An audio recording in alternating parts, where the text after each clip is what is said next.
salaanta islaamka assalaamu calaykum lada Shangani ama iskuul bartamaha oo runtii aan ku qornay shaqaale ka shaqeeya waaxda nadaafadda runtii qof kastoo shaqaalaana waxaan u goynay space nadaafadda looga shaqeyn karo labada qof ee isla shaqeynaysan u kala nabadgeli karaan oo caafimaadkoodii iyo cudurrada jiraad ogtihiinna ay ugu nabadgeli karaan runtii qofkiiba 120 talaaban u cabirnay qofkiiba cabirkiisa ayuuna ka shaqeyn doonaa si looga taxadiro caafimaadkiisa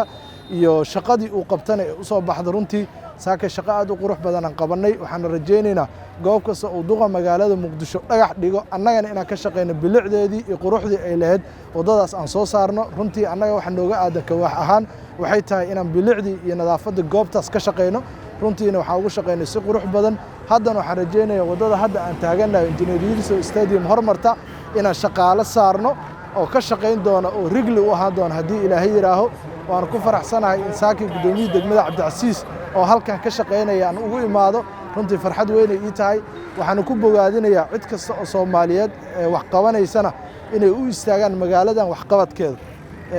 sidoo kale waxaan rabaa inaan baaq u diro dadka ku nool magaalada Muqdisho runtii magaaladan Muqdisho waxaan ka shaqeynaynaa sidii bilicdeedii iyo quruxdeedii dib ugu soo noqon lahayd waxaan idinka codsanaynaa bulshada Soomaaliyeed meel kasta oo aad joogtaan inaad nagala shaqeysaan sidii kor loogu qaadi lahaa bilicda sababtoo ah shaqada annaga aan qabanno haddaad idinku nala qaban wax badan kama soo baxayaan oo waxay noqonaysaa hal bacad lagu lisay waxaan rajaynaynaa marka dhalinyarada Soomaaliyeed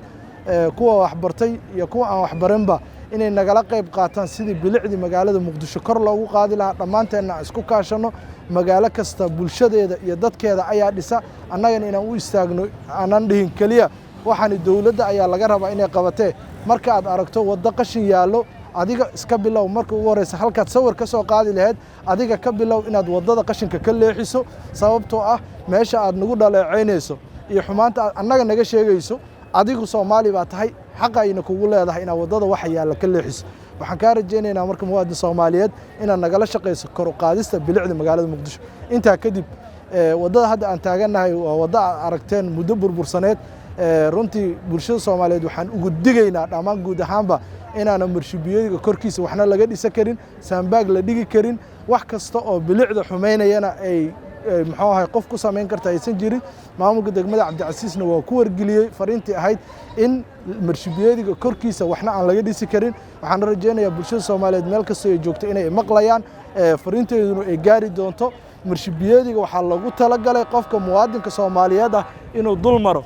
oo ku safe garoow ay nafsadiisu gaadiidka ayaga ku kala nabad galaan markii goobtii danta guud marka ka dhisato sandaqad yar oo shaah ku karisid ama aad ka dhisato saambaag gurigaaga difaaciisa ku ilaashato runtii wadada bilicdeeda way dhumaysaa marka bulshada Soomaaliyeed guud ahaanba digniintaas u diraya inay nagala shaqeeyaan nagalana qayb qaataan in bilicda kor loo qaado sidoo kale muwaadiniinta Soomaaliyeed ee gurigooda qashinada ina ka soo saara sidaad aragteen ciyaalka yar yarka ee caruurta ee gaari dameerada u soo dhiibayana waxaan ka codsanaynaa inay ayaguna nagala shaqeeyaan bilicda goobta sababtoo ah haddii ay ayaga nagala shaqeynin quruxda meeshaas annaga waxba ma qaban karno sababtoo gurigaaga uma ogolid in qashin uu yaal